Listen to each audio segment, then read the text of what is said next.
You have a set of parts. There's shoes, there's actually these, and we'll look at these in a moment.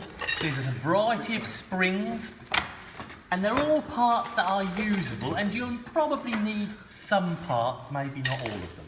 So let's have a look at this initially. This is a brake drum, and this brake drum is going to be two things. One is going to be strip serviced by yourselves and also new parts fitted, and then secondly, you're going to assemble an adjustment braking mechanism onto it, and you're going to prove once and for all that it works absolutely correctly if you want full marks. So be careful because they are a little bit on the heavy side. I'm just going to get a screwdriver.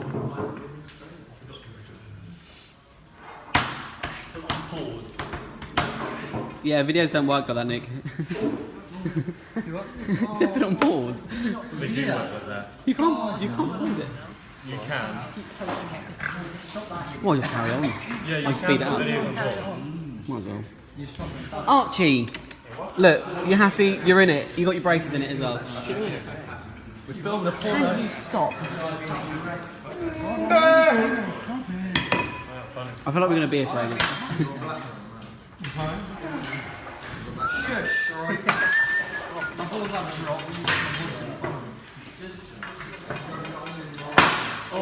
Call me so I can do a screen sleep.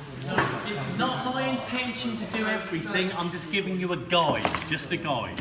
So, what we have is this. Look. First, there's a cap. I'll remove the cap for you.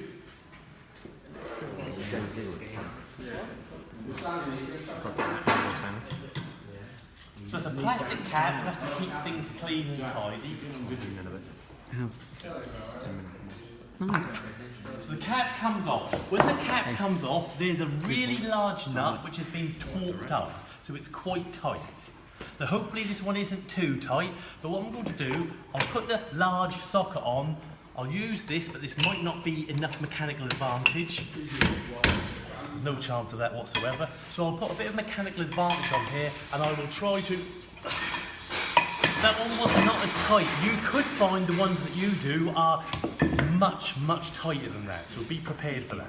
I'll take the nut off, and when I take the nut off, it will allow me to remove the drum. So we'll just take the drum off and show you that. The drum comes off, and that will give you a couple of support bearings in there, radial and axial support, and also a large circlet.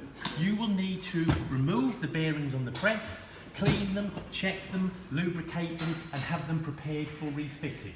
They could be very, very tight on the hydraulic press, so don't be concerned if you get to 1 or 2, 3 tons. Is a possibility. And you will need to use something to remove them once you've got the circlip out, which is going to be suitable-ish. So I'll put this in because it's not perfect, but it's got some level of application. Now, what we have here is this.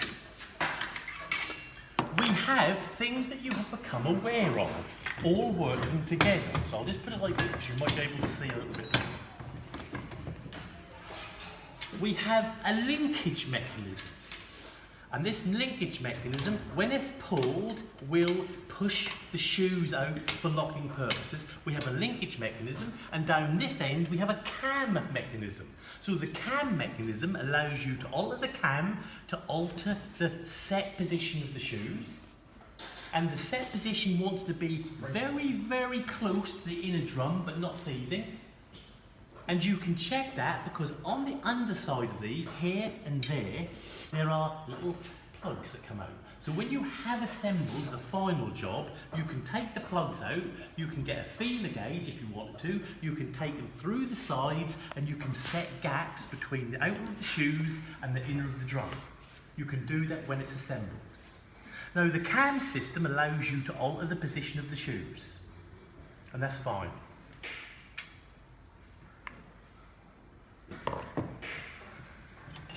It would probably be beneficial to remove the cam system, or at least slacken the cam system, because I'm taking pressure off the mechanics, aren't I? So I want to get this apart. So if I just see if I can do that.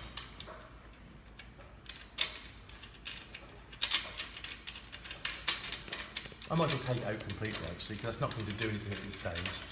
That's part of it, that's like a wedge, that's part of it there, but the rest of it is still in here. So we have these shoes and we can see they are held by springs. 1 spring, 2, 3, 4, 5 springs are holding this in position. Now the whole package here is held in by this one here. And when we look at this one spring here, we'll see that it goes through the shoes, holds it to the back plate and hooks on the front there. Now it isn't the easiest thing in the world to do, but what you need to do is you will need to be able to forcefully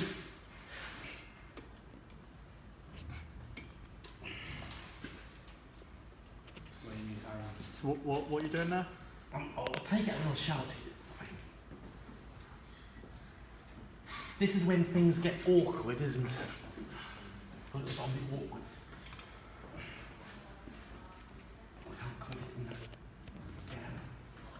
there. You can help, See Harry. what I'm doing. Let me just hold it.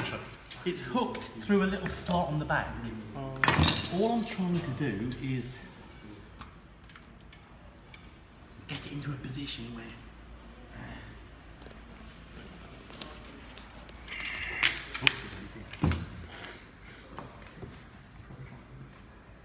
that's really only just hooked. This is where things are surprisingly awkward, isn't it? This is where I'm going to need you, Harry. You're not doing the same day and stuff. What are you supposed to do to get out? Sir, what are you supposed to do to get out? What are we Supposed to push it down? push it down and unhook it from this? Oh, you do? Oh, funny, you're back. That's on the camera as well, There it is. Use the back of the screwdriver. So I've just about removed it and then tapped it out. Now, what we have is this. This is something of interest.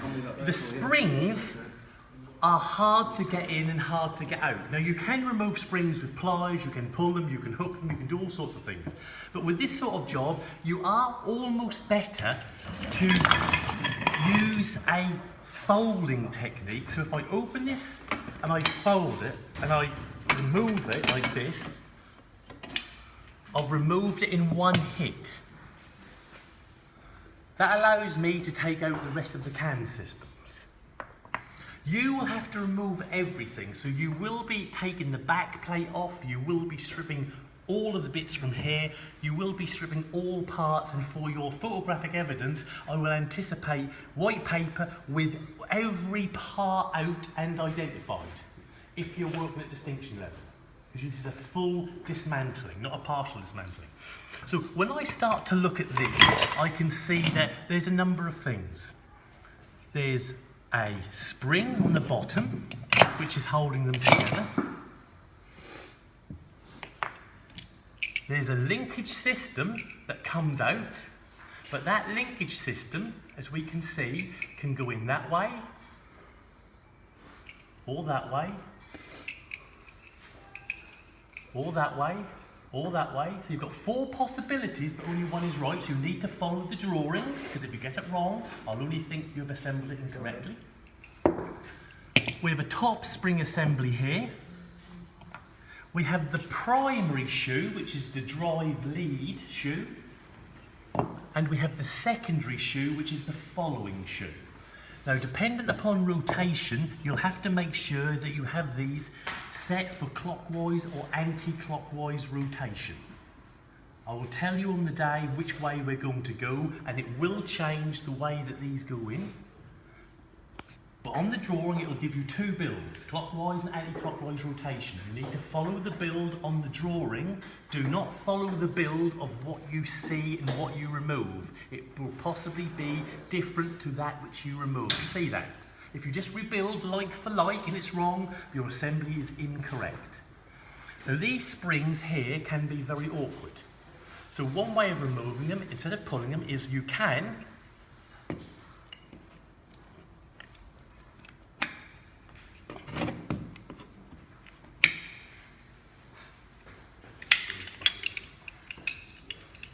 remove them like this. So what I've done, I've taken the springs out and I have removed them as such. It's a bit of a knack more than anything. So springs might need replacing. Shoes most definitely will need replacing. I'll give you new sets of shoes to fit. This will be serviced and checked. This will be serviced and checked, and then you'll rebuild.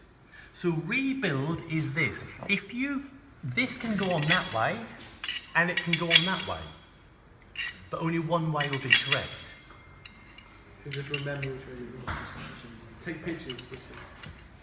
Putting this spring in here and there will be very, very hard. Holding them, pulling them. So what you want to do, you need to have a system where everything is loosely put together. So I'm putting this together as best as I can, loose.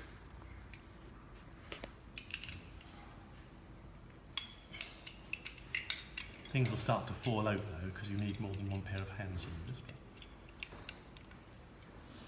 So I'll put this together loose.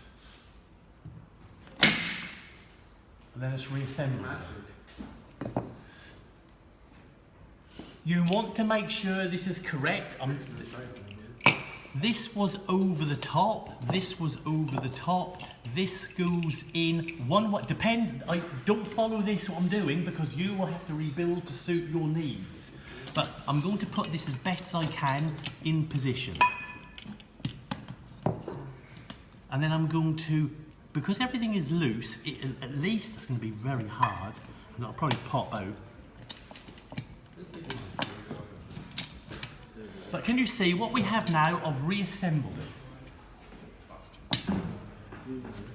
Remember that you will have to lubricate things that require lubrication. There's 2 or 3 marks on lubrication. 2 or 3 marks. If you don't lubricate correctly, or you forget to, I will just knock the marks off for you. Will it say where to lubricate in? No. That might do all the information I'm going to give you. I'm going to give you a pack, aren't I, to support you with this. But if not, use your own understanding of mechanical things that will need lubricating. What will we leave with? Do you think it'll pass? Grease or oil. I'm just going to pop this in so at least it is in. But I'm going to leave it loose because it hasn't been adjusted yet.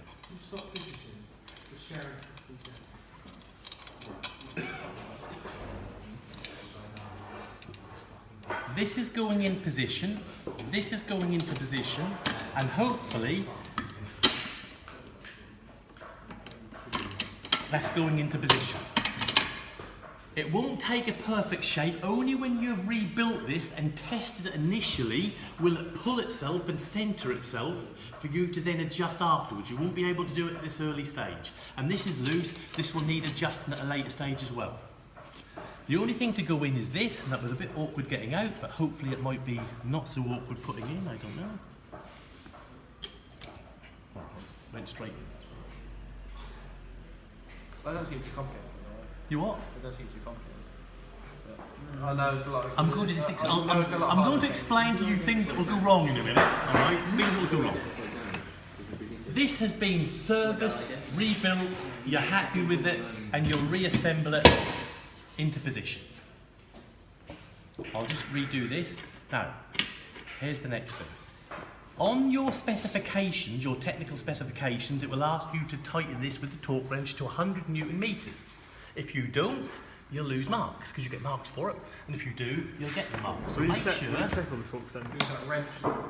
Make sure that you use the torque wrench, you undo this, you look for Newton meters, you take the 0 on the rotation dial to, what's the closest I can get is 98, then on the rotation 98, 99, 100, you set it to 100, have a practice, you can practice this week and next week, you set it to that, and now if I put this socket on, and I put it on here,